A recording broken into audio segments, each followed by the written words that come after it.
Bueno, bienvenidos nuevamente a Historias de un Pediatra, inspirando pasión por la salud.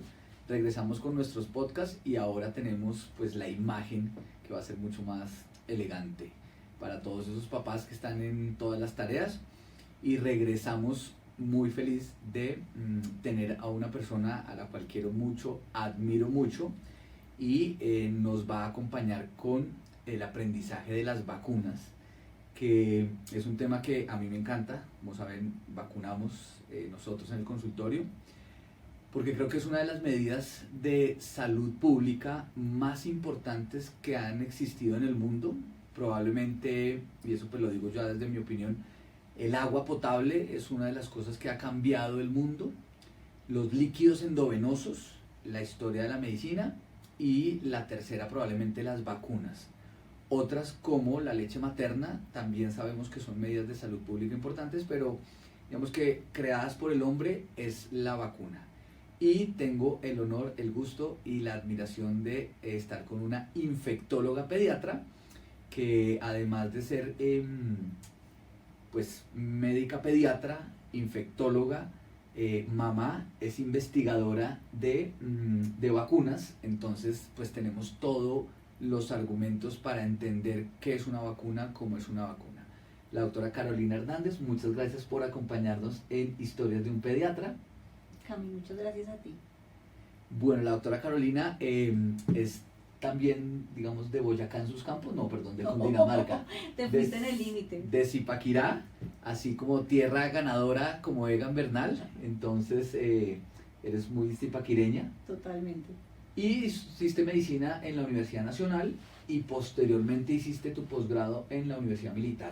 Sí, Cami, yo estuve en la Nacional, es mi alma mater de Sí. medicina, después me fui para la Militar a hacer pediatría. Sí. Y después la vida me llevó para Cali, a la Universidad del Valle, a hacer mi posgrado, mi fellow en infectología pediátrica. Perfecto. Y además eres mamá de dos lindas niñas de Y un 8 y peludo. de 5 años y un perro. Bueno, ahora todas las familias que no tengan perro pues estamos fuera de...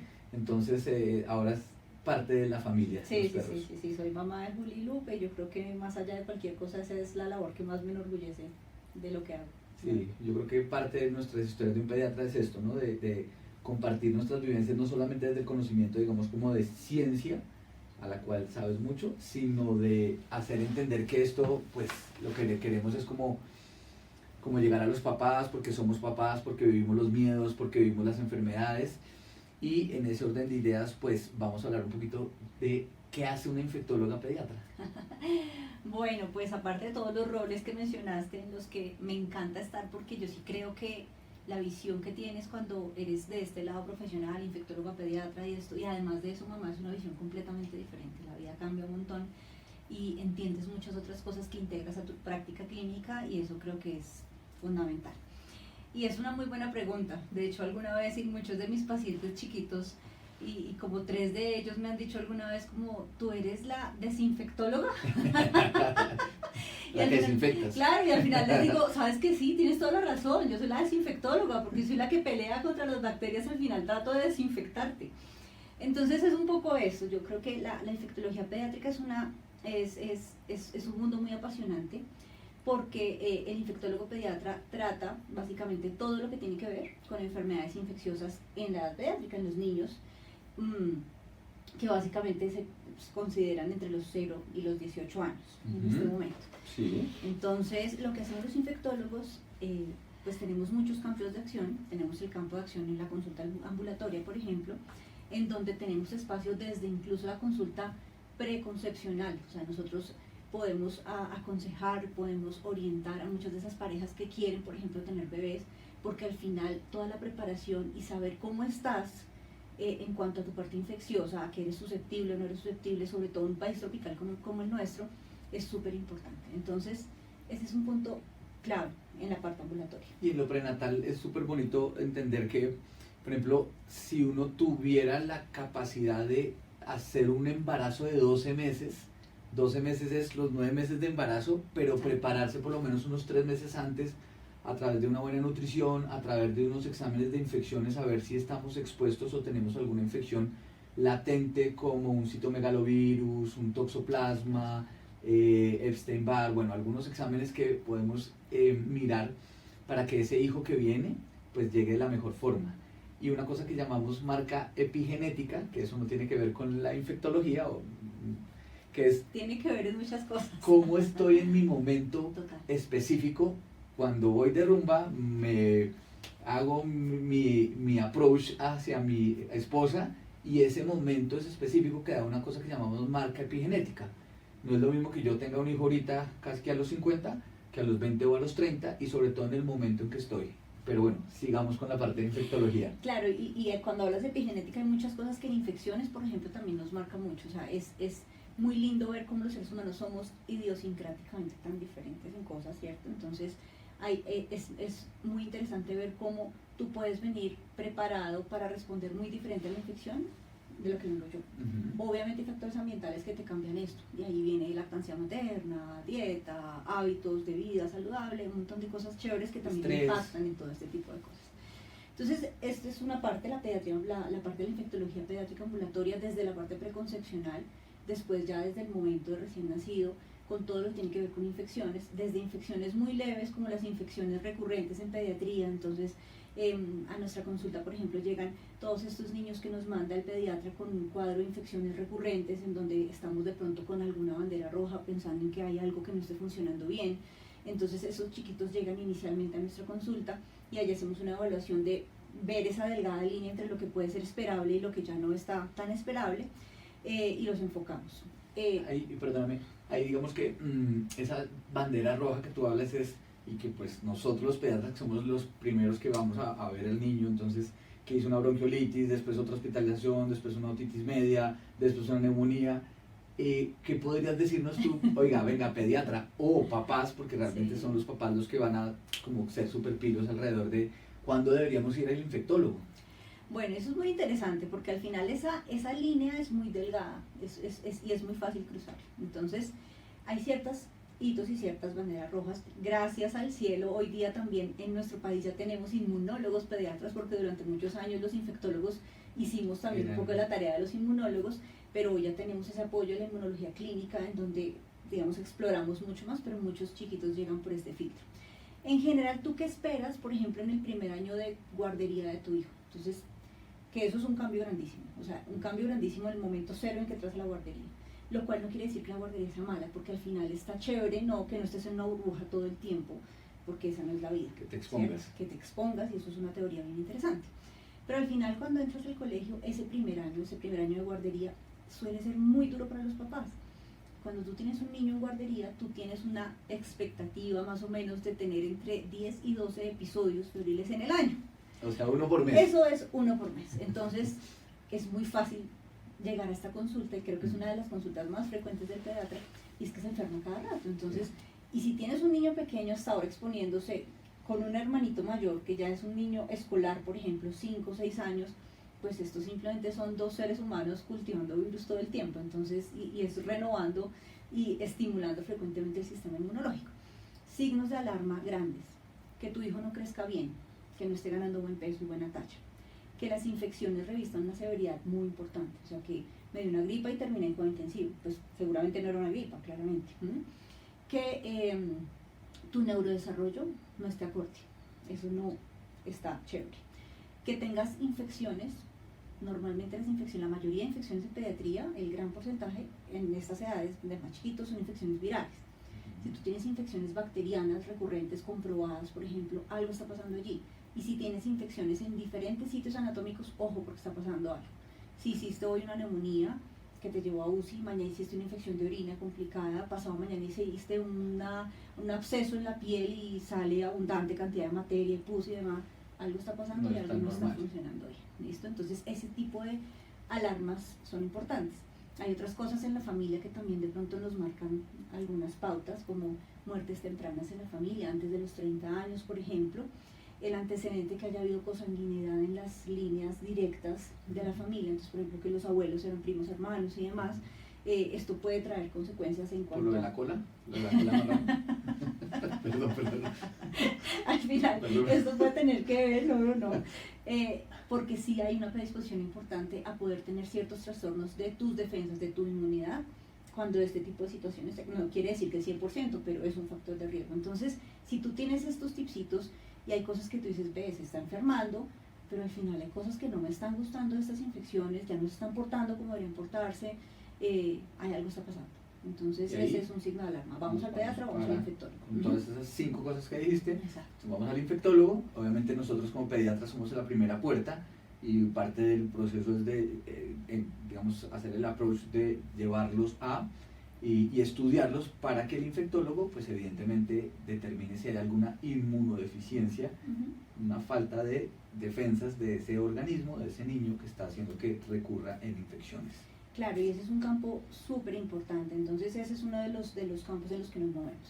Después viene el campo de la pediatría, de la infectología pediátrica hospitalaria, que es apasionante y es bellísimo porque pues aquí ya vienen las infecciones que son un poco más complejas. Entonces normalmente los infectólogos pediatras estamos en hospitales o en clínicas de un poquito, digamos, de una complejidad mayor, en donde manejamos todo tipo de pacientes, tanto los niños que tienen su sistema de defensas competente, que los llamamos inmunocompetentes, pero también viene el otro espectro de los niños que sufren de enfermedades como el cáncer, como enfermedades reumatológicas que pueden dar desde muy temprana edad y que los someten a tener terapias que bajan sus defensas, quimioterapia, terapias con biológicos, que hace que estos niños tengan muchísima más susceptibilidad de infectarse que un niño que no tiene este tipo de patología, de enfermedad. Entonces ahí ese es un campo muy lindo. Entonces desde la gripa, la diarrea, la bronquiolitis hasta la tuberculosis, el VIH, las inmunodeficiencias cuando se infectan, los niños que están en cuidado intensivo con infecciones muy graves, ahí tenemos un papel bien importante los infectólogos pediatras también. Y no solamente en desinfectar con antibióticos, como dicen mis pacientes, sino en saber en qué momento parar los antibióticos. Y eso sí que es bonito porque la mayoría de infecciones generalmente en pediatría son virales. El porcentaje no podría determinar si es el 80 o el 90%, eso lo sabe el infectólogo, pero no todo tiene que terminar en antibióticos o en purgantes, de hecho, pues entre más exactos seamos ante el tratamiento, pues va a ser mejor. Y eso es parte de lo que los infectólogos muchas veces uno golpea a decirle, oiga, venga, ¿le pongo o no le pongo antibiótico?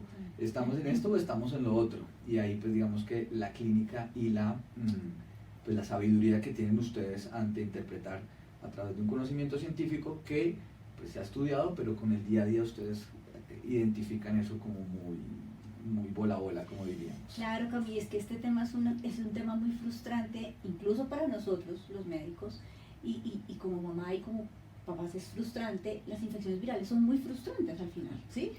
Porque, ¿qué le doy? Exacto, nada.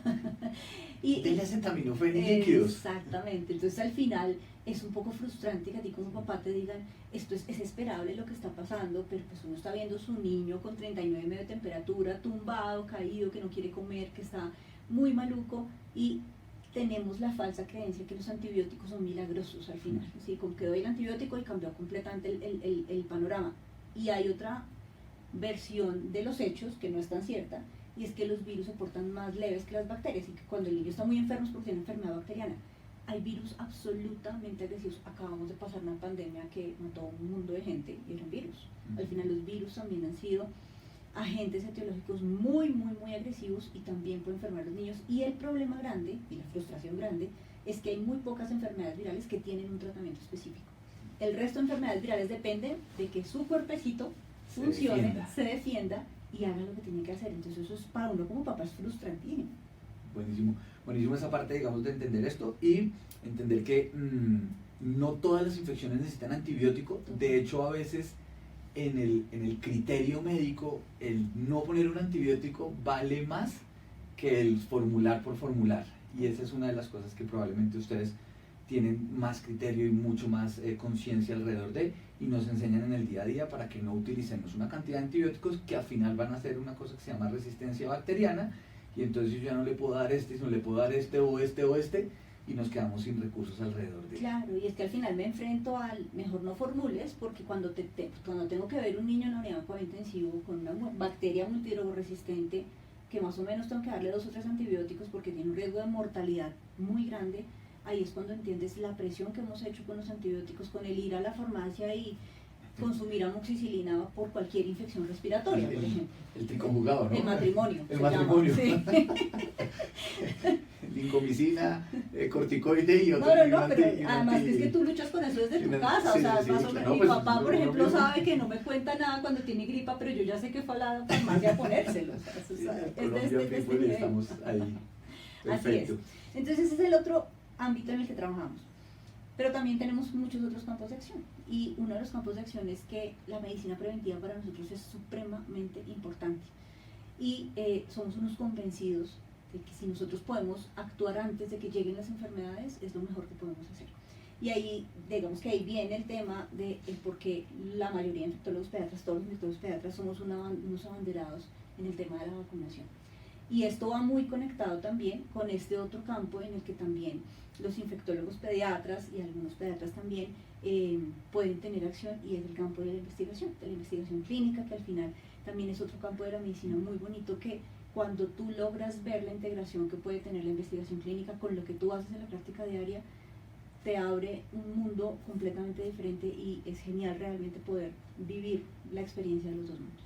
Y aquí, pues, tenemos una experta porque además de tener su campo en la parte clínica, trabajar en hospital y en clínica privada, donde pues este acercamiento a los niños casi que diría de salvar vidas, porque elegir o en qué momento se le pone el antibiótico o en qué momento se lo quito, o si es un hongo este medicamento o este otro, viene una parte de investigación que está asociado a vacunas, y donde tú también eres investigadora y eres investigadora de vacunas. Y muy grata sorpresa para mí, en los últimos años me he dado cuenta que en nuestro país se están haciendo muchos estudios de vacunación con mujeres expertas, infectólogas, una de ellas eres tú, o infectólogos que también están en eso, y ves mi admiración alrededor de esta investigación, porque sabemos que cada salida de una vacuna, cada llevarla al mercado, independientemente de COVID, que pues hubo una urgencia, tiene unas fases que pueden durar 10 o 15 años alrededor de exponernos alrededor de una salida de una vacuna. Sí, Cam. Entonces, pues, digamos que aquí en esta parte de lo que mencionas de investigación es bien interesante y es un campo muy chévere en el que los infectólogos nos movemos. Muchos de mis colegas y mis compañeros que trabajan, digamos, pleno en clínica, también hacen investigación, puede que no investigación de intervención con vacunas nuevas y demás, pero sí esa parte epidemiológica de saber de qué nos enfermamos, cómo se están moviendo las infecciones. O sea, hay gente absolutamente brillante en el país en eso que le trabaja, hay redes que tenemos de gérmenes específicos para vigilar enfermedades específicas, y yo creo que ha sido un trabajo mancomunado tanto de los infectólogos adultos como de los infectólogos pediatras, que ha ayudado a crecer esa parte de forma bien importante. Y esa otra parte de la investigación clínica en la que también me muevo, me ha permitido también entender la importancia que tiene la participación en ese tipo de proyectos, por ejemplo. Y aquí hay un tema y otro mito bien interesante, y es que cuando a ti te hablan de investigación clínica, inmediatamente abres los ojos, porque esto es como lo que se te viene a la cabeza es el conejillo de Indias, ¿cierto? Y esta idea, digamos, me van a matar. Sí, claro, y durante mucho tiempo, claro, es el chip, la conspiración, la cosa. Y es cierto que en muchas cosas se ha satanizado, muchas cosas, por ejemplo, de la industria y demás, y yo creo que nos hemos equivocado en eso, porque al final también las herramientas que nos ha generado han sido herramientas muy valiosas. Y aquí, digamos, viene la parte importante del por qué nosotros podemos participar en estos estudios. Y es una razón fundamental, y es que con el tiempo la investigación tiene un fenómeno, se llama el fenómeno de la inclusión, en donde es muy importante saber que una vacuna nueva que está, un medicamento nuevo que está llegando, me sirve, le sirve a mi población colombiana, porque puede que funcione perfecto en los indios americanos, en los americanos, en los norteamericanos, en los europeos, pero yo necesito saber en mi población. Claro, porque genéticamente todos somos diferentes y al final podemos reaccionar diferente. Entonces, con el tiempo, muchos de los estudios grandes, que generalmente ya te cuento pues de las fases y demás, pero muchos de los grandes estudios incluyen muchísimos países, países de todos los continentes. Es un fenómeno muy importante participar en estos estudios, porque al final, cuando llega una vacuna, después de todos los estudios, yo puedo decir, esta vacuna Se hizo también en población y funcionó en población En mi colombiana. población. Usted con más tranquilidad le puede poner esta vacuna a su hijo porque sabemos que está funcionando en población colombiana. Entonces es un fenómeno más de están buscándonos como conejillos de indias a los latinoamericanos, es más un fenómeno de estamos participando y siendo incluidos en todo este tipo de proyectos. Entonces es un mensaje súper importante que tenemos los infectólogos también para dar. Comencemos a hablar, ¿qué es una vacuna? Fácil, ¿no? Bueno, Cami, pues una vacuna es un invento maravilloso que, como lo mencionaste, aunque te le robaste el crédito a Plotkin, porque el doctor Plotkin repite, pues, o sea, digamos que a partir de él decimos que el principal invento que le cambió la historia de la humanidad fue el agua potable, y de ahí de la mano vienen las vacunas. Plotkin es una de las, o sea, el libro gordo de Petete de las vacunas en el mundo entero. Y yo estoy absolutamente de acuerdo con eso. Pues no me lo he leído, ¿no? Seguro sí, tú eres súper nerd, seguro que ya te lo leíste. No. Entonces, al final las vacunas se han cambiado mucho el rumbo de la humanidad. ¿Por qué? A ver, ¿qué es una vacuna básicamente? Una vacuna es un producto biológico que utilizas para exponerte de una forma controlada a una infección, sea viral o sea bacteriana, con el objeto de despertar tu sistema inmunológico para que en el momento en que venga la batalla real, tú tengas con qué defenderte y lo conozcas. El gran problema de las enfermedades infecciosas que nos matan tan rápido, podemos hablar de toda la historia de las pandemias de la humanidad, el gran problema y las muertes tan rápidas y la cantidad de gente que se muere con estas epidemias, básicamente es porque nosotros nuestro sistema de defensas no conoce a lo que se está enfrentando. Entonces fácilmente nos ganan la batalla. Sí. Las vacunas se hicieron para conocer al enemigo para cuando llegue.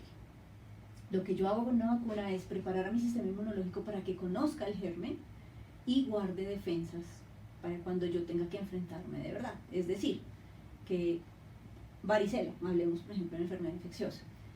Yo me pongo la vacuna de varicela, que es como una, y hay vacunas diferentes, ahorita lo podemos hablar, pero es como una pequeña dosis de la enfermedad, ¿cierto? Que no me va a enfermar, pero que sí va a estimular mi sistema de defensas para estar preparado. El día que viene la varicela, porque tuve exposición al jardín entero que estaba con varicela, mi sistema inmune ya lo va a saber y va a decir, yo te conozco, y tengo perfectamente claro cómo responder más rápido y de forma muchísimo más concentrada a la varicela y no me enfermo. Ahora, súper importante detalle en las vacunas. Las vacunas no se hicieron para que no te infectes y nunca más, jamás te vaya a dar la enfermedad. Las vacunas están diseñadas para que tú no te mueras por esa enfermedad o no te hospitalices grave en una unidad de cuidado intensivo secundaria a la enfermedad. Para ahondar ahí, es un concepto que llamamos morbilidad y mortalidad. Ajá. Que esta enfermedad, ¿cuánto me mata o cuánto me termina enfermando? Y al final esa enfermedad puede ser leve, moderada o severa, que es lo que tú dices de cuidado intensivo.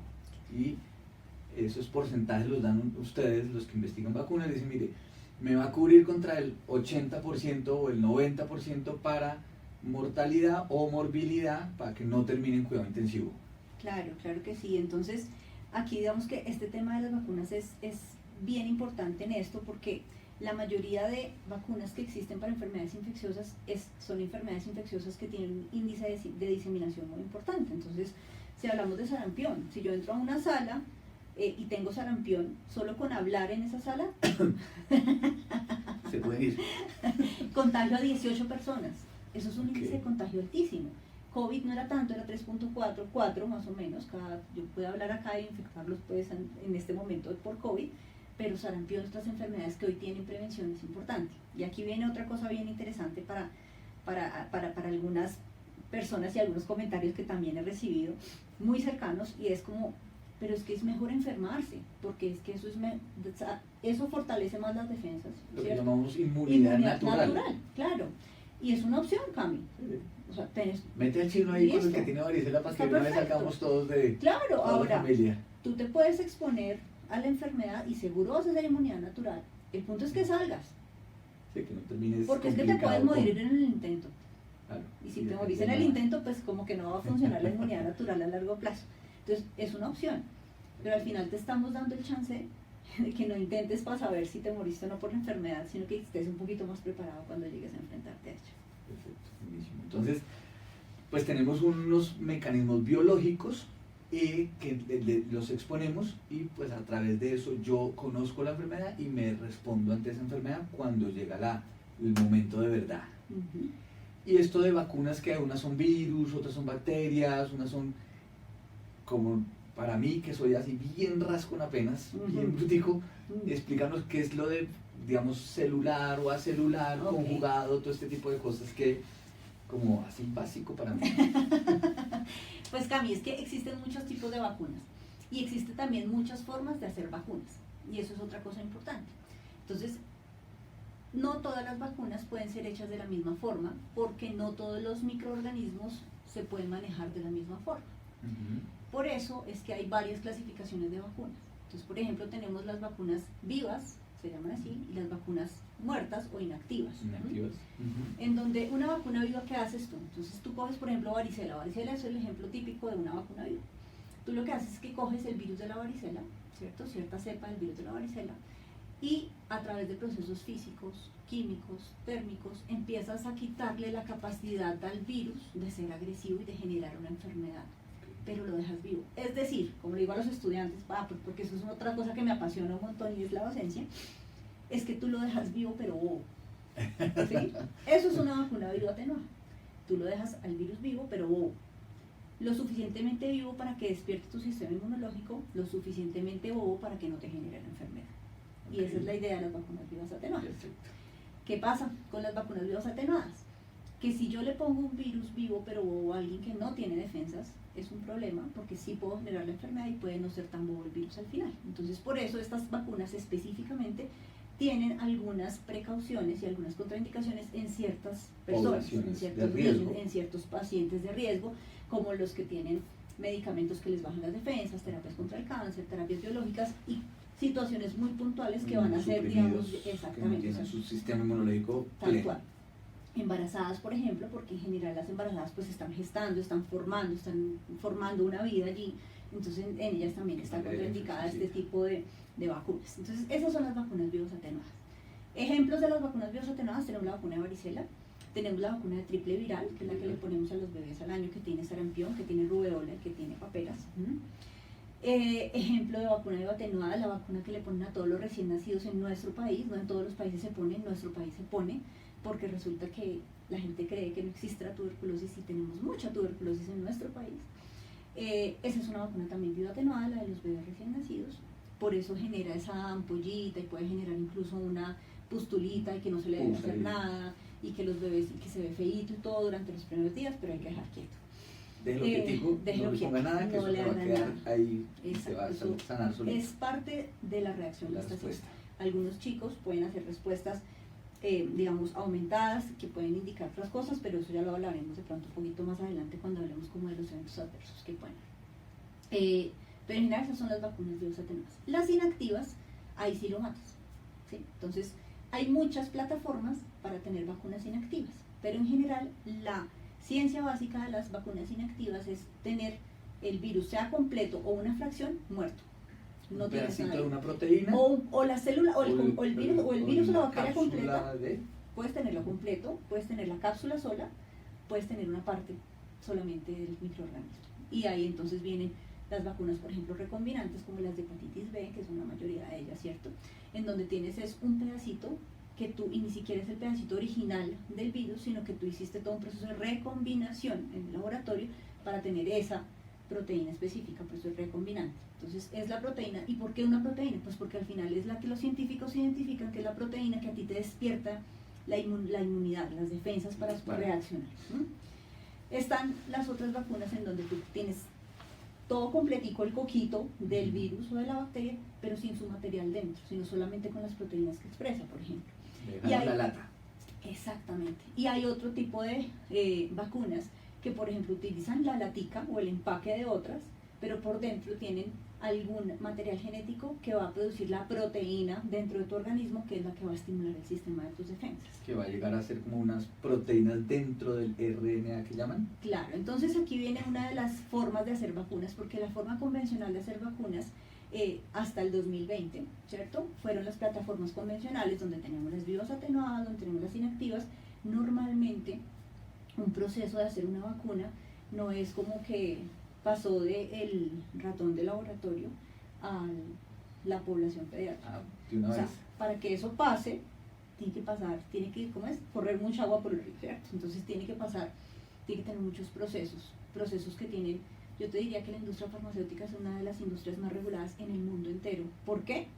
Pues porque muchas veces también se hicieron las cosas mal. Entonces eso hizo que tengamos unos códigos de ética muy estrictos para poder hacerlo. Desde las políticas que tenemos en el uso, por ejemplo, de animales en experimentación. Eso también está regulado hoy día.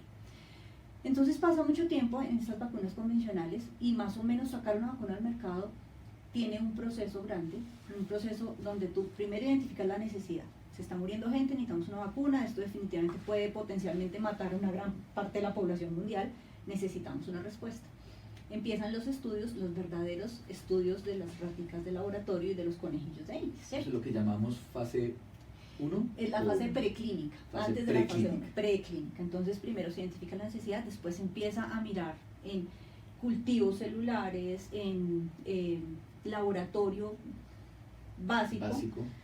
Empiezas a mirar la posibilidad de producir. Después pasas a los animales, cuando ves que estos resultados son positivos, pasas a animales. Cuando tienes buenos resultados allí, hay algunos animales que no se parecen físicamente a nosotros, pero que fisiológicamente, es decir, que todo su sistema puede funcionar en algunas cosas parecidas. ¿El marrano? Por ejemplo, los conejillos de Indias, por ejemplo, y los ratones en algunas cosas. Bueno, entonces, estamos hablando de las fases clínicas y realmente las fases clínicas, antes de eso vienen todos los estudios en los verdaderos ratones de laboratorio. Cuando ya, digamos, se sabe que allí puede funcionar, pasamos a la fase clínica de la investigación, en donde ya están los seres humanos inmersos y participando en estos estudios. Y allí hay 4 fases básicamente, está la 1, 2, 3 y 4. En la fase 1, digamos que la parte muy inicial de los estudios son muy pocos pacientes, pero son personas sanas, adultas, o sea, no es población vulnerable, y voluntarios. Pero eso no quiere decir que vamos a sentar a alguien a obligarlo a participar en un estudio de investigación, no. Esto es algo absolutamente, claro que sí, es absolutamente voluntario. Esto tiene que ir obviamente con toda la reglamentación, con una firma de un consentimiento informado. A ti en el estudio clínico no te pueden tocar un pelo si tú no lo has autorizado, si tú no has firmado un documento en donde está absolutamente explicado todos los procedimientos del estudio. Entonces, una vez allí se encuentra pues que cómo funciona la vacuna en el cuerpo y qué le hace el cuerpo a la vacuna en estas personas y digamos que se ve que los resultados son positivos, nos vamos a la fase 2 en donde el principal objetivo de esos estudios es ver la seguridad de las vacunas. Entonces allí empiezan a decir esta dosis es mejor que esta, hasta esta dosis es la dosis tope, y esos son los estudios de fase 2. Ahí también viene como, ¿por qué poner 2 y no 3? En general, porque ahí empezamos a mirar toda la parte, digamos, de establecer como el programa estructural de la vacuna. Y después vamos a la fase 3, en donde básicamente evaluamos la inmunogenicidad. ¿Eso qué quiere decir? La capacidad de dar respuesta en el sistema inmunológico. Y la eficacia, es decir, qué tan buena es para ayudarme a prevenir la presentación de la infección o de la enfermedad que quiero en ese momento. Y esos estudios son los estudios más grandes porque son estudios que incluyen miles de pacientes, no son cientos, son miles de pacientes, y son los estudios que generalmente se dan en varios sitios, son multicéntricos en varios sitios del mundo, con todos los estándares de calidad. Digamos que escoger un centro de investigación para hacer un estudio clínico es un proceso muy largo. No solamente nos regula, por ejemplo, el INVIMA, que es nuestro ente regulatorio máximo en el país, sino que en Colombia, sino que estamos vigilados por FDA o por EMEA, que es en Europa. Entonces esto es absolutamente regulado. Esto no es como que llegaste a un garaje pues y van a investigar conmigo, no, esto es una cosa completamente regulada, y ese es otro miedo que es importante que la gente se quite de encima. Y ahí lo que dijiste de inmunogenicidad, entonces yo cojo, le pongo la vacuna y ahora lo estudio para decirle si tiene defensas o no tiene defensas. Claro, en general lo que hacen estos estudios es que te toman una muestra, seguramente antes de poner el producto, para ver cómo estás tú de base, ponen el producto y un determinado tiempo después, que eso lo establece cada protocolo de estudio, te toman ciertas muestras para ver cómo estás, para ver qué tantos anticuerpos, que son las defensas que producimos en el cuerpo, anticuerpos neutralizantes, o qué tanto nivel de anticuerpos tenemos, porque a veces ni siquiera es la cantidad o la concentración, sino la efectividad que tienen esos anticuerpos para hacer directamente, pues para atacar directamente al microorganismo. Y eso se establece en esos estudios. Cuando todo esto va bien, cuando vemos que miles de pacientes de Asia, de África, de Estados Unidos, de Latinoamérica funcionan. de Colombia. Entonces dice, bueno, esto definitivamente es algo que puede darle la vuelta al mundo y nos vamos a pasar todo esto que encontramos, todo lo que investigamos, pasamos toda esa documentación a FDA si se va a aprobar allí o a EMEA si se va a aprobar allá en Europa. Y una vez se tiene esto y dicen, listo, está bien, lo revisa un equipo clínico muy serio, muy grande en el mundo entero, le dan aval a la vacuna o al medicamento, en ese momento entonces ya empieza a comercializarse de acuerdo a cada ente regulatorio cuando lo autoriza. Y allí vienen los estudios fase 4. ¿Y esos qué son? Es ver si ese medicamento, esa vacuna, tiene otras indicaciones adicionales a las que fue hecho inicialmente, por ejemplo, ampliar los rangos de edad para los que fue hecho, o otra indicación diferente. Y en todo el tiempo y transversalmente se mira la seguridad de las personas. Entonces, hay un registro absolutamente estricto de eventos adversos. Es más, en un estudio clínico te siguen, si saliste, no sé, te atropelló un carro, eso no tiene nada que ver con la vacuna, pero tienes que hacerle seguimiento y estar súper pendiente de eso. Al final tú dices, esto tiene que ver, no tiene que ver, pero es muy estricto el seguimiento en seguridad. Entonces, ese es como el resumen grande. Y ahí, digamos, la conclusión grande es que hasta COVID, esos estudios se demoraban, esa fase del proceso se demoraba entre 10 y 15 años. La gente tuvo mucho miedo en COVID porque ese proceso pasó de tener 2 a 3 años a que pasara a 12 meses. Pero hay razones.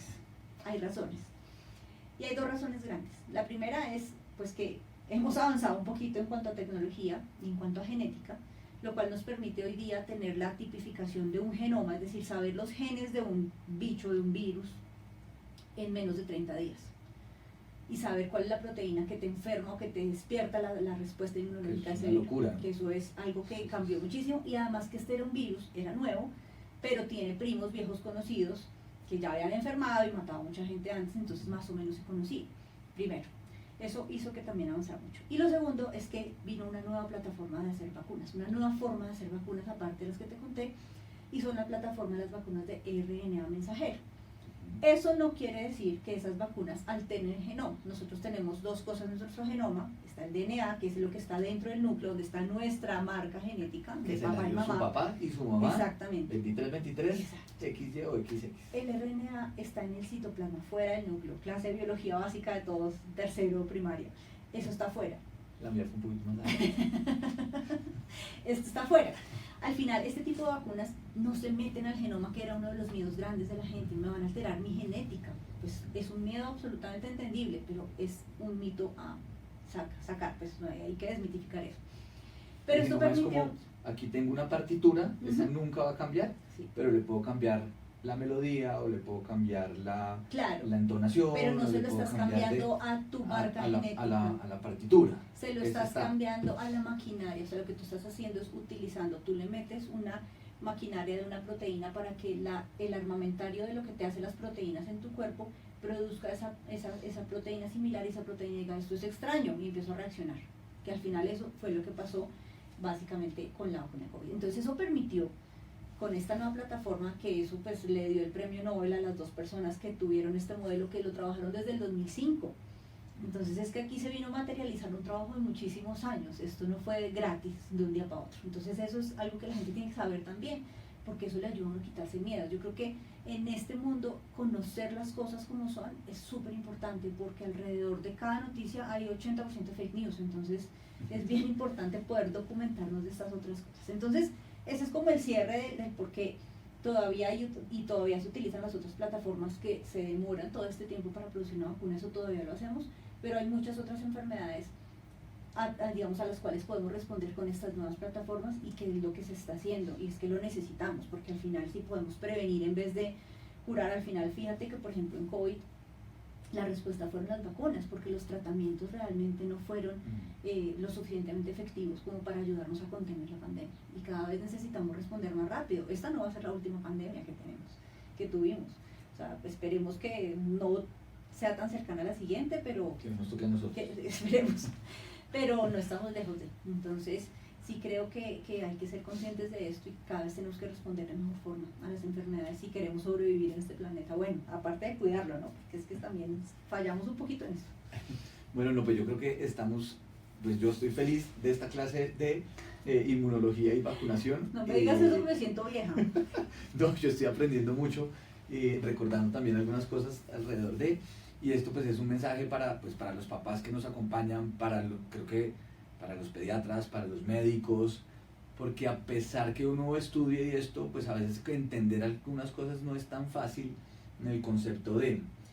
Y creo yo que una de las cosas que más tiene mitos y más tiene dificultades alrededor de, teniendo unos números estadísticos muy claros alrededor de, evidentemente también con efectos secundarios, porque pues eso no es que los estemos desmitificando ni nada de eso, de hecho vamos a hacer un podcast de los efectos secundarios de las vacunas, es entender que, pues, que es una medida de prevención, que como medida de prevención te va a exponer para que tú generes tu mismo mecanismo de defensa, y ese mecanismo de defensa final, cuando te llega la enfermedad, cuando te llegas, hace que estés más preparado y esta enfermedad, primero, no te cause la muerte, y segundo, la morbilidad no sea tan severa y no termines en una unidad de cuidado intensivo, en una unidad de diálisis, etcétera, etcétera, dependiendo del tipo de germen. Y esto pues hace que cambie la condición y las vidas de nosotros, ¿no? De acuerdo, Cami, y algo que yo le complementaría a lo que acabas de decir es que esto no solamente es una protección, que no es un regalo para ti como individuo, eso es un regalo para todos como comunidad, porque hay un datillo adicional a las vacunas, es que cuando tú te vacunas y cuando tu población está vacunada, hacemos un efecto que nosotros llamamos, es como un rebaño, que cuando por alguna circunstancia no podemos vacunar a un niño porque tiene una condición específica, por ejemplo un niño que tiene una inmunodeficiencia primaria o que tiene por ejemplo un cáncer y que en ese momento no puede recibir cierto tipo de vacunas, si el resto de la población a su alrededor está vacunada, estamos protegiendo a esa persona. Entonces las vacunas tienen una misión en cada individuo, pero tienen una misión muy linda en la salud pública. Sí. Ahí yo, que lo vamos a dejar para el otro episodio, vamos a hablar de una cosa que es como prevalencia y incidencia de, y al final yo lo que digo es que, pues claro, yo hago efecto rebaño, yo como ministro o como tomador político de decisiones digo, estas son las vacunas que le aplico a la población, que al final nuestro sistema de vacunación es muy bueno, creo yo, el gratis, el del gobierno, y yo decido que pues, cubro a mi población, algunos van a fallecer, otros no, pero cada uno de nuestros hijos es uno, y ese uno para mí es el 100%, para la población puede ser un número, el 0.0 pero ese hijo mío es el 100% mío. Entonces pues es un mecanismo de prevención que, pues que están ahí, están a las manos, y que creo que pues salva vidas. Y la doctora pues salva vidas todos los días, de verdad, es en serio. Qué responsabilidad con esa frase. No, yo cuando participaba en la clínica y en cuidado intensivo y hacía turnos y esto, y pues sí, realmente estábamos salvando vidas. Ya no tanto, ya me dedico un poquito más a la educación, a la puericultura y a la prevención, también, que es otra herramienta, pero bueno, ahí estamos. Pues nada, yo quiero agradecerte todo este tiempo, todos estos conocimientos, admiración total hacia ti y hacia todo el grupo de infectólogos pediatras. También agradecer a Sanofi, que ha hecho posible que esto pues se dé, y bueno, que sigamos aprendiendo en Historias de un Pediatra, inspirando pasión por la salud. Muchas gracias. Cami, gracias a ti, súper chévere compartir este espacio y de verdad que admirable lo que estás haciendo. Creo que esto es lo que tenemos que hacer todo el tiempo. Un abrazo. Bye.